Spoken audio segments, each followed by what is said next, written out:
আমার দেখতে হও, ওই দেখতে হও, আবার দেখতে হও মুখ এরম করে।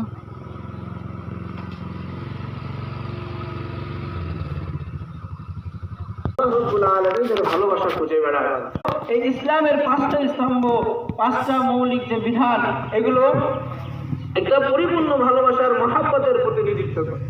আল্লাহ রাব্বুল আলামিনের সাথে বান্দার ভালোবাসা, আল্লাহ রাব্বুল আলামিনের সাথে বান্দার মহাব্বত পরিপূর্ণতা পায়।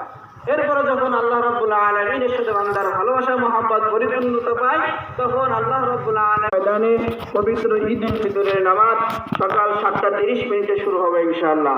আর অল্প একটু সময় বাকি আছে। আমরা দ্রুত কাজকর্ম সেরে ঈদের নামাজের প্রস্তুতি নিয়ে ঈদগাহের দিকে চলে আসি। আর অল্প কিছুক্ষণ সময়ের মধ্যে ইনশাআল্লাহ তখন সময় ঈদের নামাজ শুরু হবে।